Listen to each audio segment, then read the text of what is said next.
Donc ça sera une présentation qui va porter sur les interventions de santé publique. Donc s'il s'agit de programmes ou d'actions qui sont menées en population, dans la perspective d'améliorer la santé des individus. Or, dorénavant, il est nécessaire, il est demandé de prendre en compte les déterminants qui participent à la construction du gradient des inégalités sociales de santé. Ces déterminants de la santé pouvant être conceptualisés selon les schémas établis par Dahlgren et Whitehead pour visualiser en fait le niveau d'influence des différentes catégories de déterminants sur la santé individuelle qui figure au centre ici. Donc notamment les conditions de vie et de travail, incluant le service de santé, les aspects plus communautaires qui peuvent déterminer les comportements collectifs, les comportements individuels et leurs déterminants psychosociaux qui influent sur la santé des gens. Donc le modèle de causalité peut être décrit comme une représentation graphique des hypothèses des porteurs de projets sur les déterminants de la santé impliqués dans le problème sanitaire ou social qu'ils cherchent à résoudre. Donc les déterminants de la santé sont organisés en chaînes de causalité qui les relient entre eux, et ce modèle permet de repérer les éléments de la chaîne sur laquelle va reposer l'intervention.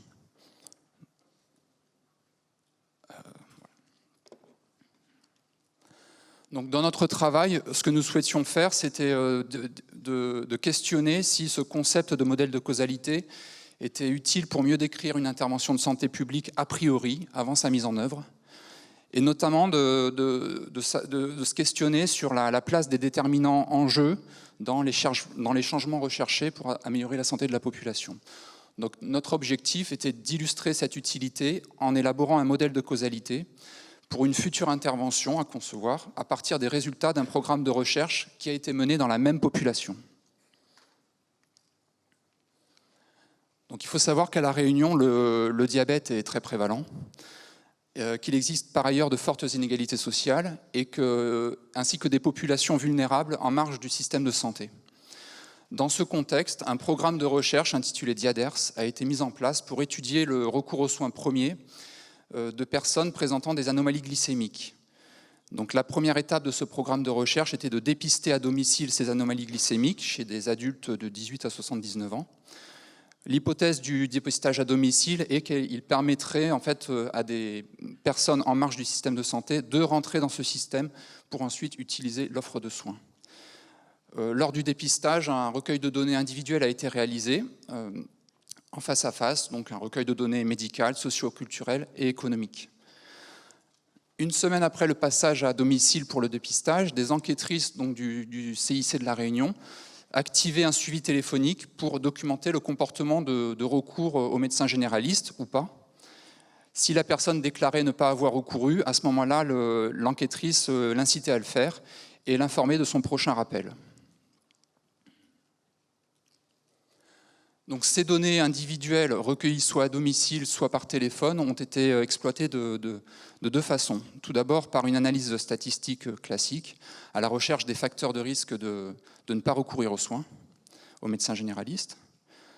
Et puis ensuite, ces résultats ont été discutés au sein d'un groupe de travail intersectoriel qui impliquait donc l'équipe investigatrice, un panel d'acteurs de terrain et des membres de leurs associations.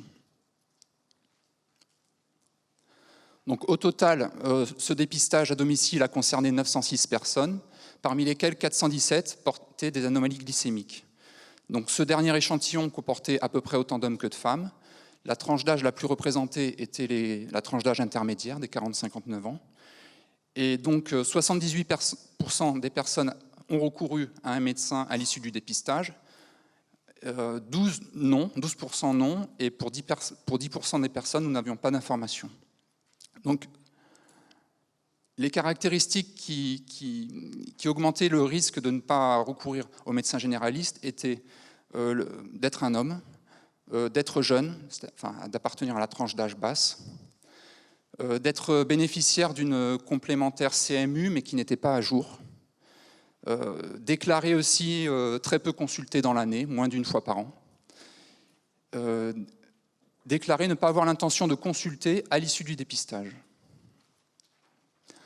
Les facteurs qui n'étaient pas associés à ce comportement étaient liés à la santé perçue, à la déclaration d'un antécédent de réalisation de tests du diabète ou de bilan sanguin, la capacité à lire et à écrire, et enfin le score individuel EPIS, qui est un résumé à partir de 11 items de la vulnérabilité sociale de la personne.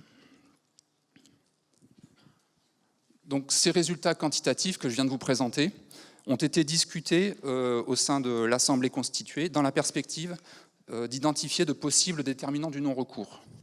Donc, je vais vous citer ce qui est ressorti de cette réunion. Donc, au sujet du genre, pour les hommes, tant qu'on est debout, on n'est pas malade. Les hommes n'aiment pas aller chez le médecin. Au sujet de l'âge, les jeunes adultes se sentent plus forts et moins concernés par des anomalies glycémiques qui restent encore silencieuses sur le plan clinique. D'autre part, la perception de l'attente chez le médecin est différente pour ce public qui préfère aussi chercher l'information médicale sur Internet. Au sujet de la mise à jour de la complémentaire CMU, cette démarche est facile à réaliser sur Internet et la réponse est obtenue rapidement. Cependant, pour le public des personnes âgées, moins autonomes, c'est différent. Elles doivent se rendre en mairie pour être aidées. Au sujet des facteurs de risque médicaux documentant l'interaction avec le système de santé, en fait, l'assistante a été peu réactive et prolixe sur les résultats qui concernaient l'habitude du recours au médecin généraliste dans l'année ou l'intention de consulter à l'issue du dépistage, ce qui laisse penser que les mécanismes impliquant ces facteurs mériteraient d'être étudiés plus en profondeur. Enfin, un déterminant commun du non-recours au médecin généraliste a été rapporté par l'assistance, l'utilisation des tisanes faites par soi-même ou par un tisaneur. Cette pratique traditionnelle, locale, concernerait toutes les tranches d'âge, les hommes comme les femmes, à La Réunion. Donc, le modèle de causalité du programme de recherche que je viens de vous décrire se résumait finalement à deux déterminants de la prévalence du diabète de type 2, la connaissance du risque encouru, ciblé par le dépistage à domicile, et le comportement individuel de recours aux soins premiers, aux médecins généralistes, ciblé à la fois par le dépistage à domicile et par le suivi téléphonique incitatif, soit deux déterminants individuels et proximaux de la santé. Dans la perspective de concevoir une intervention de santé publique à La Réunion pour la réduction du risque de diabète de type 2 par le recours aux soins premiers et l'implication d'autres déterminants sociaux de la santé, nos résultats suggèrent de proposer un modèle de causalité par sexe, mais aussi par tranche d'âge, en connaissance des déterminants psychosociaux qui opèrent chez les jeunes, et en connaissance des besoins spécifiques des aînés. Mais aussi d'inclure des aspects plus communautaires qui concerneraient toute la population, pour ce qui a trait en fait à l'usage à la médecine traditionnelle. Donc en fait, ce travail est en cours et présente de nombreuses perspectives pour être amélioré, notamment d'analyser l'ensemble des facteurs qui ont été recueillis à domicile, de mettre en œuvre des analyses stratifiées sur le genre et des analyses ajustées également, d'étudier la non-réponse au suivi téléphonique qui était relativement incidente. Tous ces résultats feront l'objet de nouvelles réunions de travail. Enfin, une perspective sera de co-construire le modèle fonction-clé implémentation contexte de l'intervention à concevoir. Donc, en conclusion, nous pensons que le modèle de causalité est un concept utile pour entrer dans la boîte noire d'une intervention de santé publique et d'écrire a priori son modèle théorique, ce qui permettrait de mieux évaluer l'intervention. Cette application du modèle de causalité appelle cependant à s'inscrire dans le paradigme de la recherche interventionnelle qui propose et qui recommande de mettre en place une approche intersectorielle, interdisciplinaire et participative impliquant la population. Je vous remercie.